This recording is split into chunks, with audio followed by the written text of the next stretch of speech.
Marie tient Jésus, un cheval. Il y a quelqu'un qui prie. Je vois des personnages.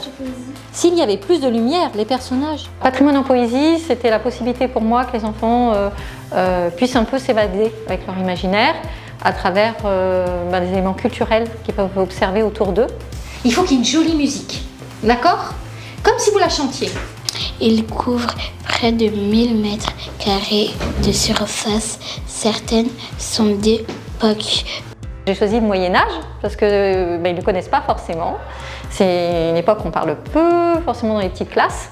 Et du coup, je me suis dit que c'est intéressant parce que c'est quand même 1000 ans en France. Et donc, il y a plein d'idées, il y a plein de choses à regarder autour de soi. Il y a des musées qui sont tout près.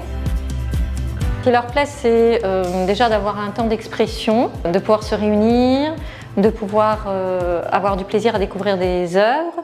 C'est la lumière éternelle, c'est la liberté, c'est le roi des docteurs, le matin, l'après-midi, le soir. Ils se sont découverts petit à petit de l'intérêt pour la matière. Ils connaissent même la date de l'envoi de la poésie. Ils ont très envie de participer, donc ils prennent du plaisir vraiment à partager des choses autour de la culture et de la poésie. Je reconnais les dates du Moyen-Âge, parce que les dates du Moyen-Âge, avant je les connaissais mais je les maîtrisais pas par cœur. Maintenant je crois que ça vient petit à petit. L'idée même de patrimoine en poésie est vraiment une belle idée de marier les pratiques artistiques autour de la poésie et du patrimoine, choisir ses mots, ciseler ses phrases pour parler de son patrimoine préféré et puis ensuite travailler à la mise en œuvre artistique du texte. Tout ça se fait vraiment de beaux projets auxquels on a envie de s'associer. Tu dis hôtel de la Marine et déjà tu vois les pièces remplies d'or. Tu dis hôtel de la Marine et déjà tu voyages dans le monde et tu trouves que c'est le plus beau monument.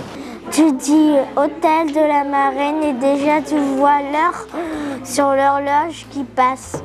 C'est quand même pas simple de travailler autour de l'écrit sur ce type de sujet, de faire accéder à l'écrit, de travailler autour de l'écrit sur des sujets qui concernent le patrimoine, sur les émotions qu'on peut avoir quand on visite un site. Et là, ça a l'air de se faire tout naturellement et c'est vraiment un plus.